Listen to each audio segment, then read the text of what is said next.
How to draw portrait part 2 episode 2। सबसे पहले हम लोगों ने बेसिक देखा था, स्ट्रक्चर कैसे बनाते हैं। अब स्ट्रक्चर के बाद उसका मेजरमेंट कैसे लेते हैं, आईज नोज लिप्स कहाँ पे आती है, तो हर चीज़ का हाफ हाफ मेजरमेंट होता है, डिवाइड होता है। डिवाइड होने के बाद उसके अंदर सारी चीज़ें फिट होती है, आईज हो, नोज हो, लिप्स हो, ये चीज़ों का प्रॉपर हाफ हाफ डिवीज़न करके किया जाता है। हम आगे के एपिसोड में डिटेल में देखेंगे। वही मेजरमेंट मैं यहाँ पे अप्लाई करूँगा।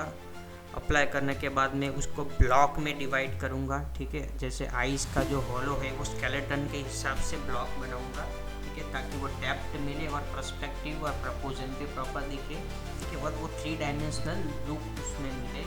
वही चीज़ सिमिलर मैं नोज़ पे भी करूँगा। नोज़ के भी मैं ब्लॉक बनाऊँगा, ठीक है।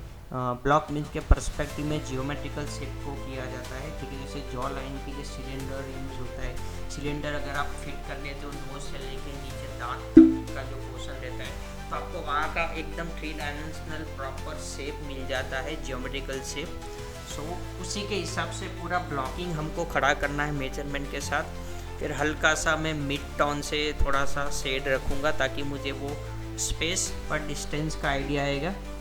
यहाँ पे हम लोग आईज बना रहे और लिप्स बना रहे, तो उसका भी एक अलग से मेजरमेंट होता है जो स्टडी करना रहता है, जो हम आगे के एपिसोड में बारीकी से एक एक चीज़ों को सेपरेट स्टडी करेंगे। और यहाँ पे मैं आईज बना रहा हूँ प्रॉपर मेजरमेंट के साथ। छोटी छोटी चीज़ें भी ध्यान रखनी है, अपर साइड और डाउन साइड भी, कि कैसे फ्लो जा रहा है, किस तरीके से उसका डायमेंशन जा रहा है, आँखों का डायरेक्शन से लेके सारी चीज़ें एक फ्लो और एक लाइन के अंदर जानी चाहिए। ध्यान रहे दोनों आइज़ के बीच एक आइज़ का डिस्टेंस रहता है, पर पर्सपेक्टिव के हिसाब से थोड़ा सा बदलता है, तो वो आपको अनुमान लगाना पड़ता है। आगे जाके हम लोग फ्रंट साइड फेस को स्टडी करेंगे ताकि ज़्यादा आइडिया आए। नोज़ का भी हमको स्ट्रक्चर देखना है, पर्सपेक्टिव देखना है, डायमेंशन देखना है। ये सारी चीज़ें बहुत ही छोटी छोटी चीज़ें ध्यान में रखनी पड़ती है, तब जाकर सारी चीज़ें प्रॉपर बनती हैं।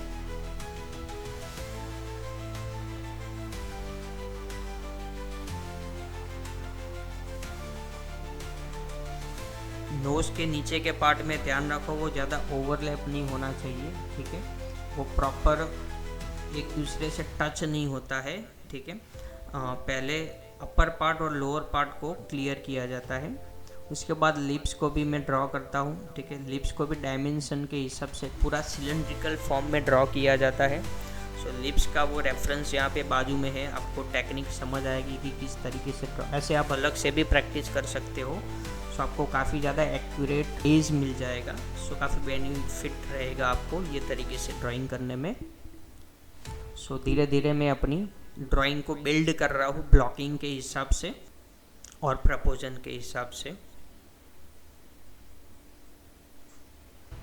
ये तरीके से हम लोग किसी भी फेस को ड्राइंग करते हैं। पहले हम लोग बेसिक स्ट्रक्चर खड़ा करते हैं मेजरमेंट के साथ, फिर मेजरमेंट के हिसाब से ब्लॉकिंग करते हैं। ब्लॉकिंग के ऊपर फिर हम लोग रफ ड्राइंग करके फिर उसको क्लीन अप करते हैं स्टेप बाय स्टेप। हम लोग आगे के एपिसोड में सारी चीज़ें इंडिविजुअल टॉपिक को भी स्टडी करेंगे। Thank you so much. अगर आपको हमारा वीडियो पसंद आया तो आप लाइक और सब्सक्राइब ज़रूर करिए।